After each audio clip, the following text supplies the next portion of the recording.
Hey, my name is Chris Bale. I'm a professor of sociology and public policy at Duke University, and I'm here today to talk to you about an important subject. What is computational social science? All right, welcome everybody to the Summer Institutes in Computational Social Science. My name is Chris Bale. I'm the co-founder of this event, and really excited to talk to you today about computational social science. And we're going to start with a question which I find enormously difficult to answer, and that is, what is computational social science? And as much as I don't want to start out by talking about COVID-19, something that has profoundly disrupted all of our lives for quite a while now, I think it's a really great case study to talk about some of the strengths and weaknesses of this new field that we're all building together. So, on the one hand, we've all become familiar with dashboards like this that give us, the ability to track a worldwide pandemic with sort of unprecedented detail, right? We can mash up all sorts of administrative records and coordinate data streams across many different sources to come up with, fairly precise estimates of the prevalence of disease, the spread of disease, other preventative health practices like vaccination. And it's really a turning point, I think, to some degree, given that 15 years ago, we probably would have never had the ability to monitor these types of fundamentally complex phenomena in real time. And the thing that's become sort of particularly exciting about the current moment, really the last 20 years, we've seen an explosion of data all over the place. Some of that data has come from social media sites. Some of that data has come from the smartphones we all have in our pockets. Some of that data has come from the mass digitization of historical archives. But it's really given us a new window into human behavior. And so here we're looking at a sort of interesting mashup of some Google search data and trying to see sort of patterns and the types of things that people are Googling before and after the pandemic. So, if we look in these, sometimes we like to call this data digital trace data, meaning that it's data that sort of we found on the internet, right? We didn't design it carefully through a scientific study where we, had a sort of hypothesis and went out into the field and carefully and rigorously tested that hypothesis. Instead, it's kind of like, data that we were able to collect somewhat in a somewhat more passive manner. And so here we can see, unsurprisingly, if we look at the beginning of the pandemic, people Googling what is coronavirus, people, eventually Googling, what are the symptoms of coronavirus, and speculation about where the virus began. And then eventually, as we get further along into, the initial period of social distancing here, we start to see increasingly some of these searches, how to make toilet paper, personal favorite, how to file for unemployment, right? We start to see a lot of searches, these are Google searches that we're looking at here, that sort of nicely capture elements of human behavior that would be really hard to track through a conventional survey. And so lots of people have been excited about this kind of data for a long time, long before the COVID pandemic. There were a number of researchers who were excited about using this type of digital trace data to track pandemics. So years ago, there was something called Google Flu. Google Flu was a tool that tracked searches that indicated people were getting sick. And for many years, Google's Flu Index, which was trained on these types of search data, meaning that it was calibrated with real data that we looked at from, say, the U.S. Centers for Disease Control, America's leading public health organization, and we were able to sort of learn which types of searches, headache, tired, and ibuprofen, or it's sort of these types of little hints in the digital record that might be suggestive of the flu. And the predictive power of this model became so great, believe it or not, that even 10 years ago, somewhere around 2012, people were discussing using Google Flu data to actually supplant and replace the Centers for Disease Control data. There was that much faith in the power of these data to predict human behavior and things like pandemics. Now, importantly for all of us, that effort came crashing down. The Google flu it no longer exists. There were a number of challenges, which we'll talk about as we get into some of the weaknesses of the data. But suffice it to say that one day, the model predicted a massive influenza epidemic that never happened. And we learned a lot about some of the weaknesses of digital trace data. In that case, it was because some of Google's own advertising algorithms were showing people ads that made them think they might have the flu and start engaging in behavior that was later interpreted as people having the flu, even though it was a result of people interacting with an ad that said something like, "Do you have the flu?" Right? So we can see that it's tempting to take these data as sort of some kind of ground truth, some kind of deep meaning, but really they are far from a perfect record of our behavior, even if we have more data than we've ever had. Just to give you a little anecdote, in 2015 alone, more data was collected than all previous years of human history combined. And then we began to outpace the record in 2015 every year thereafter, and now I believe we're on like every month. So we're just producing massive amounts of data, and we simply, as social scientists, can't ignore this tradition, and as computer scientists, can't ignore that so much of this data being produced is about human behavior, describes human behavior, and much of the most valuable data, I would argue, and I think many of you would agree, describes human data. And so that's how computational social science kind of came about. Now, the really fun thing, even though we can point to some of the weaknesses of just pure digital trace data, like the Google flu, when we begin to creatively combine these data sources with other sources like surveys or like other types of data we may collect, we can start to identify really cool patterns in the data. So here we are looking at, on the x-axis, we're looking at the median household income of US counties. And then on the y-axis here, we're looking at changes in social distancing behavior. These are data from a company called SafeGraph, which aggregates Google Place data. Google Place data registers whether your smartphone passes through a point of interest that's in a massive database that Google keeps. They have several other data sources from things like Squarespace and Facebook and things like that. Well, not Facebook, but certain other large tech companies. And when we combine these point of interest data, which are aggregate and anonymous, so you can't say that you can't know that I went to Trader Joe's yesterday and purchased an embarrassing amount of ice cream, right? You can only know that someone maybe my age and from my zip code went to Trader Joe's, right? But the sort of interesting thing, again, getting back to the pandemic, is we're able to sort of start to look at how societal responses unfold according to different social categories. So here we can see a rough correlation between the the distance people are traveling. Here people are traveling more, and here people are traveling less. And we can see that the richer and wealthier counties were more able to shelter in place during the early stages of the pandemic, probably because they have cars or access to other resources, larger houses. They don't work in fields where it's necessary to be in person.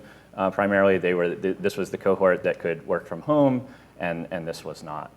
And so this is there are many, many more examples, and I suspect we will be studying COVID for decades to come and getting more and more data layered on top of each other. This is just a simple demonstration of how creatively combining here some census data with this Google Place data lets us creatively sort of begin to look at some of the social factors that might be driving this kind of aggregate human behavior.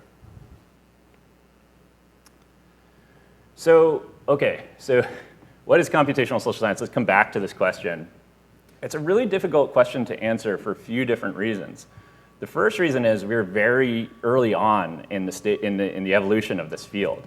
I traced the history of the term back to the 1980s. If we were talking about computational social science back then, we would probably principally be talking about agent-based modeling, using computers to create simulations of human societies and looking at sort of how those unfold, making some some strong assumptions about how humans act, and then sort of watching them interact in an artificial society. Then there was sort of a second wave of research. I would argue it's sort of primarily comprised of people in computer science and information science and data science who are doing really kind of remarkable things with the new well springs of data from social media sites, from cell phones and things like that, to look at human behavior at scale and really map some fascinating patterns of our behavior with unprecedented scale.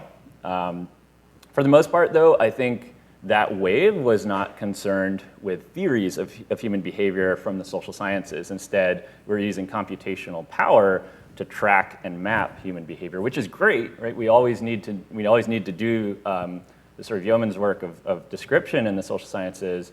But ultimately, I think many of us really want to also generate somewhat generalizable knowledge about human behavior and be able to take insights learned from one context and transport them to another. And to do that, I think we've reached this sort of third stage of computational social science, where we are not only now able to analyze massive data sets and look at aggregate behavior like never before, or at least in a way that would make social scientists in the 1950s very jealous. We are also now starting to generate new theories of human behavior. We are able to test old theories that were once sort of untestable. Things like questions about social networks and theories that describe how many connections we need to sort of connect the whole world, we can now test in much more rigorous ways. Theories about mass persuasion that require looking at the diffusion of messaging across broad publics. These were once untenable in the social sciences. So it's a really exciting moment to both revisit old questions in social science that were once sort of unanswerable given data limitations, but also, and very importantly, the opportunity to study the new places created by technology. So probably the most obvious example is social media, right?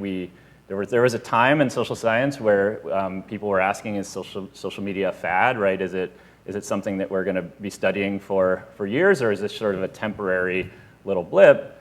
And if we look at demographic data on who's using social media, how much they're using social media, it's pretty clear that social media is here to stay, and it's permeating things like our politics, our public health. We could have looked at much more data from Twitter or Reddit or other social media platforms to try to examine these dynamics. Not only things like tracking behavior or prevalence of disease, but things like the spread of misinformation, political polarization, hate speech, abuse. There's a whole new family of questions that have come about in the last 10 years, and which I'm really excited to see younger and new computational social scientists to take on, because I think it's really a golden age for social science. We now have more data than we've ever had, and we have a whole new set of questions, some of which, let's face it, are almost existential. We have climate change research that's vital. We have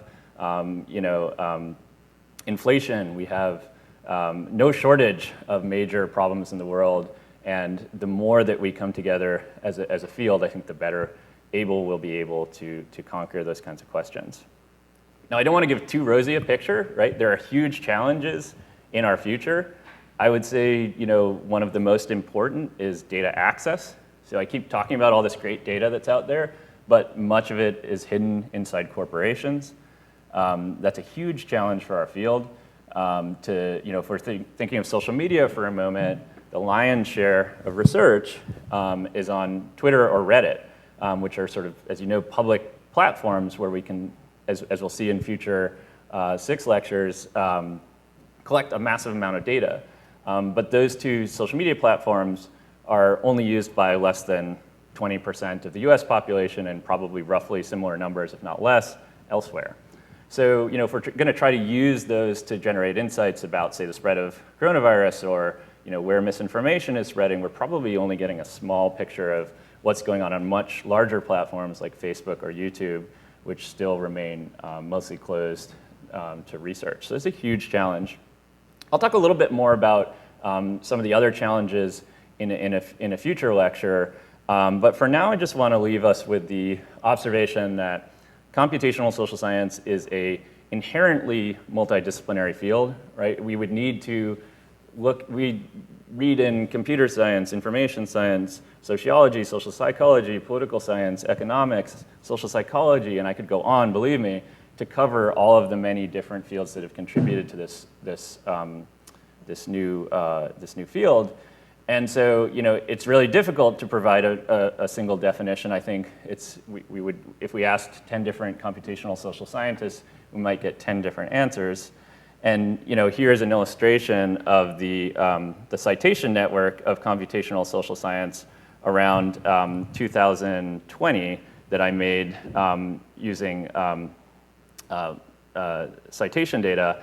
And you can see as I kind of scroll over, each dot in this network graph here is a study, and the links between them describe a citation. And so each color here describes a network community. So these are the studies that tend to cite each other. And so each color you could kind of think of as a sort of large conversation going on within the field. By the way, if you want to play with this data yourself, you can check out this link at the bottom of the screen here. And what you'll see is that there's a lot of different conversations going on, right? We've got people doing work in environmental research. Here we've got work in economics. And here we've got work in even medicine and in physics, right? So we've also got all of these people at the periphery, right, who are probably innovating the fields in interesting ways that will make this network graph look very different 10 years from now. So before I try to answer the question, what is computational social science, I want you to look at computational social science and see it in all its kind of wonderful diversity, but also realize that to progress as a field, we need to have some identity. We need to have some type of direction. And so I'll attempt a definition here that sort of focuses on not only these three stages of kind of evolution of the field that I mentioned earlier, but also some of the competing goals that we often see in computational social science. So here we have sort of a typical model we might use to predict an outcome like Y here. And we might say, have a regression model or a logit model or any kind of fancy model, any of the many other models we use nowadays. We usually have a set of variables or indicators, or if you're in data science, sometimes we call these features, and some error. And very often in data science, computer science, information science, we're trying to make a prediction about what's likely to happen, right? Is someone going to social distance or not? Will someone be likely to commit a crime? We're fundamentally about making predictions about the world, which is really valuable, right? We need to make predictions often. If we were a presidential administration or the leader of a country trying to make decisions about where to send vaccines for coronavirus, right? These are life and death questions in many cases, and so prediction is vital. But the strange thing is that's often not what social scientists do. Often we are in the business of explaining things rather than predicting them. And so we often have some trouble talking to each other, not only because some of the social scientists in the field are kind of more interested in these kind of generalizable theories of human behavior, maybe less sensitive to some of the innovations in machine learning and other fields that have made prediction much more tenable, even if we're still not as good at it as we might like. We tend to talk past each other a lot and misunderstand that the goals can be either prediction or explanation. And in the case of explanation, rather than trying to predict whether someone is going to, say, take a vaccine or social distance, we're often trying to explain why they did or did not do that in a post hoc manner using some of the data that we looked at earlier, for example, that socioeconomic data layered on top of the Google Place data, which was describing where people were sheltering in place. So that's another fundamental tension. So with all those caveats aside, I'll try this definition. Computational social science is an interdisciplinary field that advances theories of human behavior by applying computational techniques to large data sets from social media sites, the internet, capital I, or other digitized archives, such as administrative records. No definition is perfect. This definition is trying to strike a balance between the remarkable diversity we just looked at and the reality that we need a shared identity and sense of direction and purpose. It also attempts to recognize that much of the best work in computational social science is not just happening with the new data, right? Social media data, for example, but also using the increasingly voluminous amount of data generated by historical archives or administrative records, and leveraging some of those wonderful new techniques for analyzing data sets at scale or predicting human behavior at scale using the new and exciting tools, but also integrating theory and making generalizable or some semi-generalizable insight about human behavior one of our goals. So I'll leave us with that and invite you all to challenge this definition. I suspect 10 years from now, this definition, I hope, will be changed a lot by you all. But for the time being, I hope it sets the stage and helps us take the next step here at the Summer Institutes in Computational Social Science. Thank you. Hey, thanks so much for listening to this video where we discussed this new and exciting field, computational social science. I just want to leave you with a few takeaways. The first is that we are early in the story of computational social science, and it's sort of premature for any of us to answer the question, what is computational social science? And so I suspect the definition that I offered you today will change, and that's probably a good thing. And I want all of you to be a part of changing that definition. Second, I want you to know that computational social science is not just about answering old questions with new types of data, like the digital trace data we talked about to track the coronavirus. It's also about using new data to answer new questions about human behavior. So questions about social media and misinformation, or questions about how digital trace data will change public health. All these questions are really at the forefront of what we'll be doing for many, many years to come. So thanks so much for your time, and look forward to seeing you in future videos.